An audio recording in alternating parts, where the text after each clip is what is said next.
I had one coin left, one, and I gave it away. That single decision destroyed my life first, and then saved it. My name is Daniel, and I need to tell you something before I begin. I am not a hero.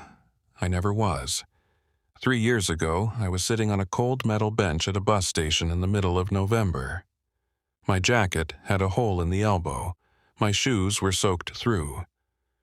I had lost my job 6 weeks before, my apartment 2 weeks after that, and the woman I thought I would marry.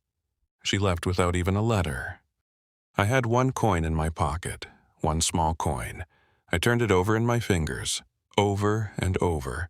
I remember thinking, this is it. This is all I have left of everything I built. The bus station smelled like old coffee and cleaning soap. A woman behind the counter was wiping down tables without looking up. A man in a red jacket was arguing quietly on his phone near the door. And across from me, on the other bench, there was a boy, maybe 8 years old, maybe 9. He was alone. He was staring at the vending machine across the hall. Just staring at it. His jacket was too thin for the weather. He had no bag, no phone, no adult nearby, just 2 small hands folded in his lap. I watched him for a moment. Then I looked away. I have nothing, I told myself. I can't help anyone. I'm the one who needs help. I pulled out my phone, the only thing I still had, and checked my bank account for the 4th time that day, 42 cents. I put my phone away. The boy was still staring at that vending machine. Here is something I learned about rock bottom. It is not dramatic. Nobody falls and hits the ground with a crash. You just sit there, quietly, in a bus station. And you realize that the world kept moving while you stopped. I had been a project manager at a construction firm for 6 years. Good salary, nice apartment. I had a plan for everything. And then one morning, the company shut down overnight. No warning, no severance. Just a locked door and an email that said, "We regret to inform you." I sent out 47 job applications in the first month. 4 replied. 2 said no. 2 never answered. By the time I was sitting in that bus station, I had stopped believing that anyone was coming to help me. I stood up to leave. And then I heard it. The sound of a small stomach growling. I stopped. The boy looked down at his own stomach, almost embarrassed, like he was apologizing to himself. Then he looked back up at the vending machine. Something in my chest shifted. I sat back down. "Hey," I said softly. He looked at me with those careful eyes, the kind of eyes kids have when they have learned that strangers don't always mean safety. "You hungry?" I asked. He didn't answer, but he didn't look away either. I reached into my pocket. I held up the coin, the last one.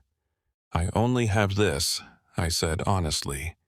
"I know it's not much, but there's a chocolate bar in that machine that costs exactly this much. I checked the price earlier." I don't know why I had checked the price. I just had. Maybe some part of me already knew. He stared at the coin, then at me. "Where's your mom?"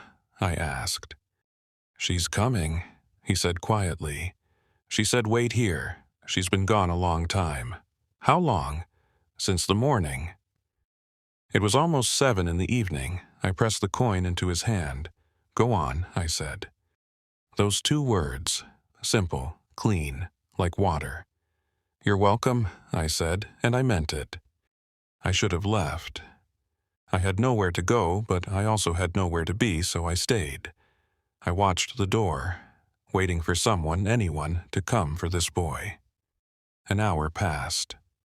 He sat beside me now, the chocolate bar gone, his hands still folded. He had told me his name was Sam. "What's your name?" he asked. "Daniel. Do you live here?" He looked around the bus station. "Not exactly," I said. "I'm in between places." He thought about this. "My teacher says that means homeless," he said. I almost laughed, almost. Your teacher is smart, I said. He looked at me with those serious eyes again. My mom sometimes sleeps in the car, he said, when money is hard. I know that kind of hard, I said. We sat in silence for a while, and somehow that silence was not uncomfortable. It was just two people, one small, one less small, sitting together in the cold and not pretending the world was anything other than what it was. At 8:30, a woman burst through the door. She was thin, out of breath, her hair falling out of a bun. She wore a hospital ID tag around her neck.